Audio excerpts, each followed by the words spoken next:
There's only 10 days left until the PlayStation Indie sale ends, so let's get started with part 2 and cover all the games from G to S.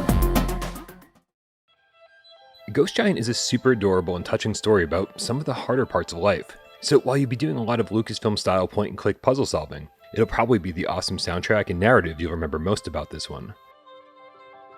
There's absolutely nothing fun about Good Dog, Bad Dog. The terrible move support was a missed opportunity, the gameplay is boring, and the only reason I can see to play this one is to get the Platinum Trophy. Oh, and for the love of God, please stop calling it a kids game. Kids think everything is good. And if you're buying this crap for your kids, I'll be the first to say it. You're a terrible parent.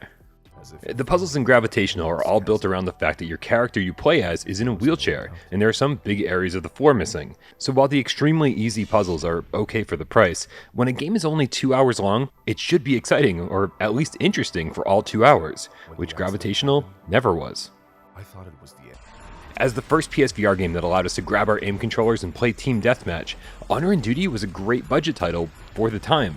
These days we have D-Day, Firewall, and Alvo, which all look and play better than this noble first attempt. In many ways, D-Day still hasn't been matched when it comes to online play. No other first-person shooter on PSVR allows for 32-player free-for-alls, 16v16 team deathmatch, vehicles, and some pretty large maps. We don't play D-Day nearly as often as we used to, but for $2 it's worth having in your library when we all get together.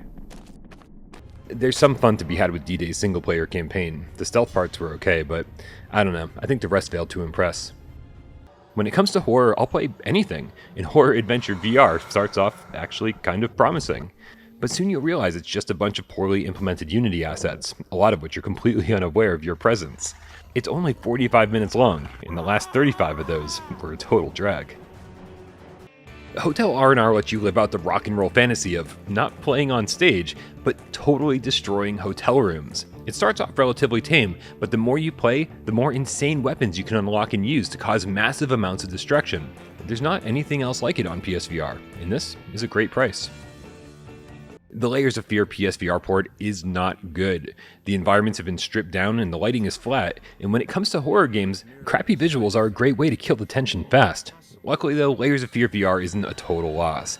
It has a decent narrative and messes with the player when you're not paying attention.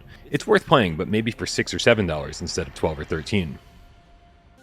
It's actually amazing how divisive Marvel's is. For $6 you essentially get a mid-tier N64 platformer, albeit one with some truly terrible voice acting. I don't know, I had fun with this one. Woohoo! 2 terrible games for the price of 1 terrible game. No, these suck. So here's the deal, Mini Motor Racing X is a total grind. You pick a car and play a ton of super short races, some only about a minute or so long, and slowly improve each aspect of the car, which I really enjoyed. And since my original review, the developers have added a proper first-person mode with interiors for every car, and allowed the camera to move RC Pro-Am style when you play in top-down third-person mode. It's not a great game, but for $6, it's fun, and for an extra 75 cents you can get the Deluxe Edition, which usually costs $10 more. That includes an extra car, a DeLorean clone from Back to the Future, and starts you off with an extra $5,000 for the campaign. Neko Atsume is less of a game and more of a cat hangout simulator, I guess. You put out cat food, toys, and places for them to play, and slowly but surely they start coming by to visit one by one. There isn't much to do here outside of taking photos of the cats, and it takes forever to unlock all the toys, but I did find it to be somewhat therapeutic. As a futuristic racer where you have jet engines for hands, Neon Hat should have been awesome, and actually parts of it are. The Tron art style is cool, the tracks and boss fights here are well designed, and the retro-inspired soundtrack is great. But something's missing here, and that includes any kind of vibration from the move controllers, most of the sound effects, and multiplayer of any kind. In Neon Wall, you roll a ball through 50 levels, shooting blocks that get in your way, and changing the ball color. Just, you know what? No.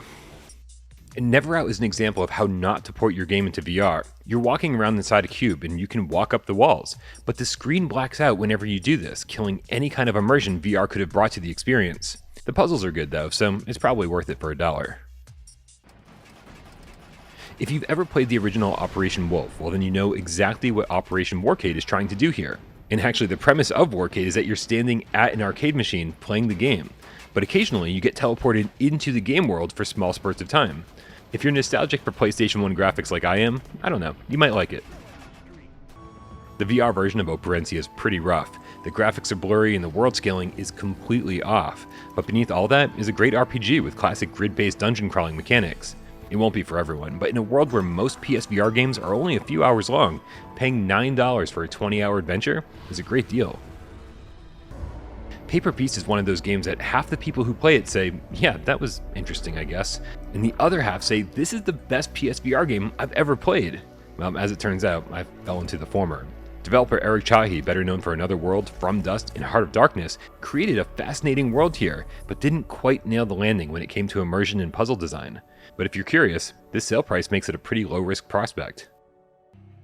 If you remember what I said about Layers of Fear VR, well, reverse it all, and that describes Paranormal Activity VR perfectly.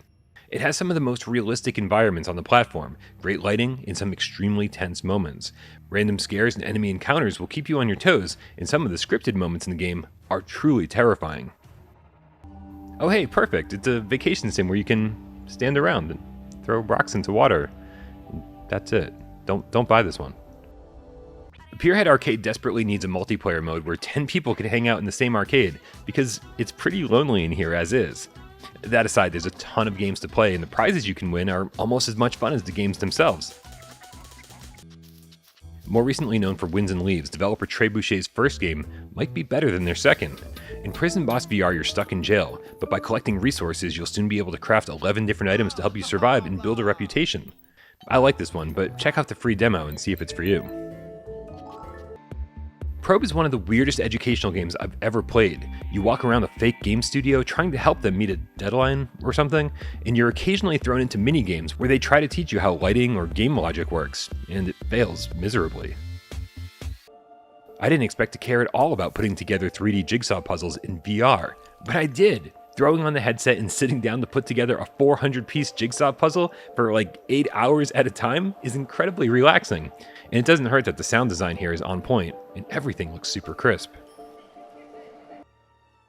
Even years after its release, Red Matter still manages to be one of the best adventure games we have on PSVR. Not only is it absolutely stunning on a technical and artistic level, but the VR interactions feel great. Scanning everything is reminiscent of Metroid Prime, and the puzzles here actually add a lot to the overall experience. This might be the best deal on the list. Rush VR is kind of what VR is all about, doing insanely dangerous things with friends from the safety of your living room. Rush VR is a wingsuit racer where 8 people fly down a windy course, taking burnout-style risks to build their boost meter. Since launch, the developers over at the Binary Mill have added a new course and an entirely new free flight mode with collectibles, making the $10 sale price a steal. Experience the thrill.